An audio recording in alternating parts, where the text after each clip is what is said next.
PTN cinema தங்களை அன்புடன் வரவேற்கிறது. 1990ஆம் ஆண்டு வந்த திரைப்படங்களில் டாப் 10 திரைப்படங்களை தான் பார்க்க போகிறோம். கொஞ்சம் ட்விஸ்டான திரைப்படங்கள் தான் நிறைய இருக்கும்.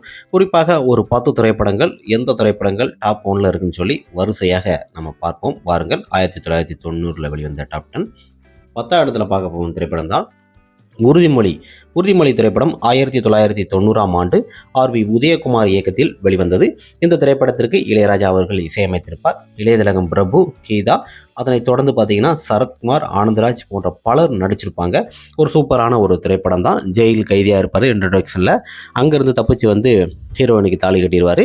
அதில் ஃப்ளாஷ்பேக்காக படத்தோட கதைகள் ஆரம்பித்து ஒரு லவ் ஸ்டோரி எப்படி வருது தான் படத்தோட கதைகள். ஃபயர் சர்வீஸில் ஒர்க் பண்ணிகிட்டு இருப்பார் இளையதிலகம் பிரபு அவர்கள். அதில் ஒரு பாடல், அன்புன்னு ஒரு பாடல் வரும். சூப்பரான பாடல்கள் கொண்ட ஒரு திரைப்படம் தான். இந்த திரைப்படத்தில் கிளைமேக்ஸ் ஃபைட் சீனில் சரத்குமார், இளையதிலகம் பிரபு ஃபைட்டும் சூப்பரான ஒரு மாசான ஒரு ஃபைட்டு கொடுத்துருப்பாங்க. படம் தியேட்டரில் 100 நாளைக்கு மேலே ஓடி ஒரு வெற்றி படமாக தான் அமைந்தது. நம்ம கவுண்டவுனிங்கில் 9ஆம் இடத்துல பார்க்க போகும் திரைப்படம் தான் மல்லுவேட்டி மைனர் என்ற திரைப்படம். இந்த திரைப்படம் மனோபாலா இயக்கத்தில் வெளிவந்தது. இளையராஜா இசையில் புரட்சி தமிழன் சத்யராஜ் அவர்கள், சீதா, அதனைத் தொடர்ந்து சோபனா போன்ற பலர் இந்த திரைப்படத்தில் இணைந்து நடிச்சிருப்பாங்க. வினு சக்கரவர்த்தி போன்ற பலர் இந்த திரைப்படத்தில் இணைந்து நடிச்சிருந்தாலும் மைனர் என்ன பண்ணுவார், ஒரு ஊரில் இருந்திருந்தால் வப்பாட்டி வச்சுப்பார். அந்த மாதிரி நிறைய கதாபாத்திரங்களில் நிறைய இது பண்ணிக்கிட்டே இருப்பார். சீதாவை கல்யாணம் பண்ணுவார். அதனைத் தொடர்ந்து பார்த்திங்கன்னா சோபனாவையும் லவ் பண்ணியிருப்பார்.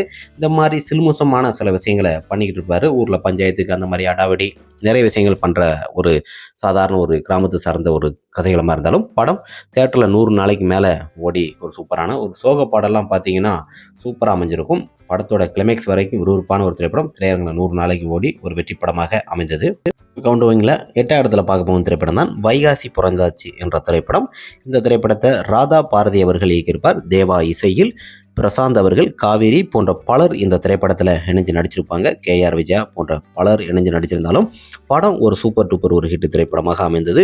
பொதுவாக காலேஜ் படிக்கும் ஒரு இளைஞனாக அவரை பொறுத்த வரைக்கும் குமரேசன் என்ற கதாபாத்திரத்தில் நடிச்சிருப்பார். ஹீரோயினி வந்து அவர் கூட ரொம்ப டார்ச்சர் பண்ணுவார். யாருன்னு சொல்லி வப்பாட்டியோட பொண்ணு தான் ஹீரோயினி. அதில் ஒவ்வொரு இதுவும் சூப்பராக இருக்கும். சின்ன பொண்ணு தான் வெக்கப்படுது, அம்மா தண்ணி கோடம் எடுத்து தங்காணி தவிச்சு வந்தான்னு பாடல், எல்லா பாடலுமே சூப்பர் டூப்பர் ஹிட்டு.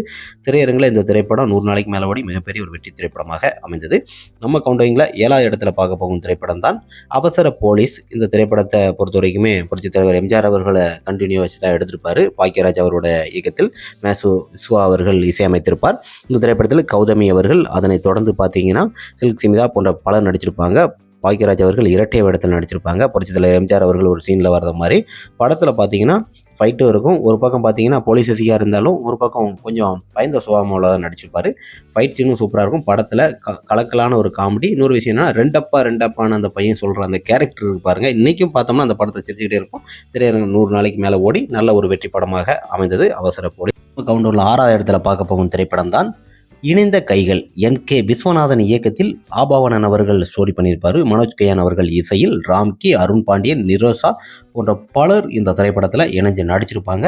படம் ஒரு சூப்பர் டூப்பர் ஹிட்டுங்க. திரையரங்கில் ஒரு சூப்பராக அமைஞ்சிருக்கும். இணைந்த கைகள் போலவே நண்பர்களாக எடுக்கப்பட்ட ஒரு திரைப்படம். உயிர் கொடுக்கும் தந்தை என்ற பாடலாக இருக்கட்டும், எல்லா பாடலுமே சூப்பர் டூப்பர் ஹிட்டாக இருக்கும். படத்தில் ஒரு ஃபைட் சீனை பார்த்தீங்கன்னா அருண் பாண்டியன் அந்த குள்ள கூட ஃபைட் பண்ணுறது பயங்கரமாக எடுத்திருப்பாங்க. அந்த அளவுக்கு ஆபாவனோட மூளைகள் வேலை செய்யும் அளவுக்கு இந்த திரைப்படம் திரையரங்கில் சூப்பர் டூப்பர் ஒரு ஹிட், வெள்ளி விழா ஓடிய ஒரு சூப்பர் ஹிட் திரைப்படமாக இந்த திரைப்படமாக அமைந்தது. இணைந்த கைகளை இன்றைக்கும் பார்த்தீங்கன்னா அப்படி ஒரு பர்ஃபெக்டான ஒரு திரைப்படங்கள் எடுக்க முடியாது. அந்த அளவுக்கு ஒரு சூப்பரான ஒரு திரைப்படம் தான். திரையரங்கு மிகப்பெரிய ஒரு வெற்றி கண்ட திரைப்படம். நம்ம கவுண்டவிங்கில் 5ஆம் இடத்துல பார்க்க போகும் திரைப்படம் தான் புது வசந்தம். விக்ரமன் இயக்கத்தில் எஸ்.ஏ. ராஜகுமார் அவர்கள் இசையமைத்திருப்பார். இந்த திரைப்படத்தில் முரளி, அதனைத் தொடர்ந்து பார்த்தீங்கன்னா ராஜா மற்றும் சார்லி சாப்ளின், சித்ரா போன்ற பலர் நடிச்சிருப்பாங்க. இப்போ இருக்க இளைஞர்கள் இந்த திரைப்படத்தை உண்மையிலே பார்க்கக்கூடிய ஒரு திரைப்படம். இந்த திரைப்படத்தில் பாடலும் சூப்பராக அமைஞ்சிருக்கும். ஒரு நண்பர்கள் 5 பசங்க ஒரு பொண்ணுங்க ஃப்ரெண்ட்ஷிப் எப்படி இருக்கும், அதில் எல்லாருமே லவ் பண்ணுவாங்க. அதில் லவ் யார் பண்ணுறாங்க அப்படின்னு தான் கிளைமேக்ஸ் வரைக்கும் விறுவிறுப்பாக எடுத்திருப்பாங்க. படத்தோட எல்லா பாடலுமே சூப்பராக அமைஞ்சிருங்க. படத்தில் காமெடிக்கு பஞ்சமே இருக்காது, சென்டிமெண்ட்டுக்கும் பஞ்சமே இருக்காரு. நம்ம இதய முரளியோட நடிப்பை பாராட்டி ஆகணும். யார் லவ் பண்ணால் அவங்களுக்கு கிடைப்பாங்கிறது மாதிரி தான் படத்தோட கிளைமேக்ஸ் வரைக்கும் கொண்டு போயிருப்பாங்க. ஒரு சூப்பரான திரைப்படம், வெள்ளி விழா கொண்டாடிய ஒரு சூப்பர் ஹிட் திரைப்படம் தாங்க இந்த திரைப்படமும். அடுத்த திரைப்படம் கவுண்டவுனில் நம்ம 4ஆம் இடத்துல பார்க்க போகும் திரைப்படம் தான் ஆர்.கே. செல்வமணி இயக்கத்தில் வெளிவந்த புலன் விசாரணை இந்த திரைப்படத்திற்கு இளையராஜா அவர்கள் இசையமைத்திருப்பார். கேப்டன் விஜயகாந்த் அவர்கள், ரூபினி போன்ற பலர் இந்த திரைப்படத்தில் நடிச்சிருப்பாங்க. சரத்குமார் போன்ற பலர் நடிச்சிருந்தாலும், போலீஸ் கதாபாத்திரம் இருந்தாலும் இந்த திரைப்படம் சூப்பர் டூப்பர் ஒரு ஹிட். ஹீரோவுக்கு பாடல் இருந்திருந்தாலும் படம் பட்டி தொட்டியெல்லாம் கலக்கி மிகப்பெரிய ஒரு வெற்றி கொண்டு வெள்ளி விழா ஓடிய ஒரு சூப்பர் ஹிட் திரைப்படங்க. இந்த திரைப்படத்தில் புலன் விசாரணை சரத்குமார் அவர்கள் நடிச்சிருப்பார். மாசான ஃபைட் சீன் கிளைமேக்ஸில் கொடுத்துருப்பாங்க. ஒரு சூப்பரான ஒரு ஃபைட் சீனை கொடுக்கக்கூடிய அளவுக்கு திறமையான ஒரு திரைப்படம் தான் இந்த புலன் விசாரணை. திரையரங்கில் அதிக நாட்கள் ஓடி வசூல்லையும் சூப்பரான ஒரு கலெக்ஷன் ரிப்போர்ட் கொடுத்த ஒரு திரைப்படம் தான். இன்னைக்கும் பேசப்படும் அளவுக்கு புலன் விசாரணை ஒரு ஆக்ஷன் சீக்வன்ஸில் ஒரு பெர்ஃபெக்டான ஒரு திரைப்படம் என்பதே புலன் விசாரணை தான் நம்ம சொல்லலாம். அந்த சமயத்திலே இந்த திரைப்படத்திற்கு நல்ல எதிர்பார்ப்புகள் இருந்து திரையரங்கில் அதிக வெற்றி கண்ட ஒரு திரைப்படங்களே இந்த திரைப்படமும். நம்ம ரெண்டாவது இடம் மூணாவது இடம் நம்ம கொஞ்சம் கன்ஃபியூஸாக இருக்கும். குறிப்பாக பணக்காரன் திரைப்படம் பி. வாசு இயக்கத்தில் இளையராஜா இசையில் வெளிவந்தது. இந்த திரைப்படத்தில் சூப்பர் ஸ்டார் ரஜினிகாந்த் அவர்கள், அதனை தொடர்ந்து பார்த்தீங்கன்னா கௌதமி போன்ற பலர் நடிச்சிருப்பாங்க. விஜயகுமார் தந்தையாக நடிச்சிருப்பார். பொதுவாக சென்டிமெண்ட் தான், தன்னோட அம்மாவை காப்பாற்றுறது, அம்மாவிலிருந்து அப்பா யாருன்னு தெரிஞ்சுக்கிறது, இந்த மாதிரி ஒரு கதாபாத்திரமும் சூப்பராக எடுத்திருப்பாங்க.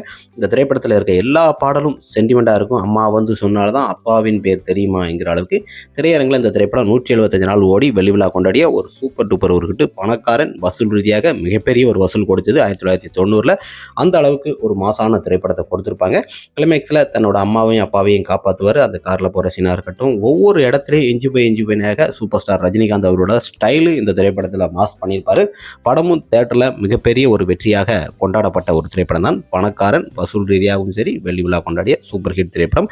நம்ம கவுண்டிங்கில் இந்த இடத்துல பார்க்க போகும் திரைப்படம் தான் மைக்கேல் மதன காமராஜர் என்ற திரைப்படம்.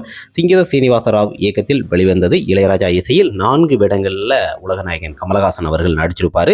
ரூபினி, அதனைத் தொடர்ந்து குஷ்பு, ஊர்வசி போன்ற பலர் இந்த திரைப்படத்தில் இணைஞ்சு நடிச்சிருப்பாங்க. நல்ல ஒரு கலக்கலான ஒரு காமெடி தான். ஒவ்வொருவருக்கும் ஒவ்வொரு கேரக்டர் கொடுத்துருப்பாங்க. இந்த திரைப்படத்தில் எல்லா பாடலுமே சூப்பர் ஹிட் கொடுத்துருக்கும். கலக்கல் காமெடியாக நகைச்சுவையாக நடிச்சிருப்பார் இந்த திரைப்படத்தை பொறுத்த வரைக்கும். ஆனால் எல்லாருமே ஒரே இடத்துல சந்திக்கிற மாதிரி கிளைமேக்ஸ் சீனில் கொடுத்துருப்பாங்க.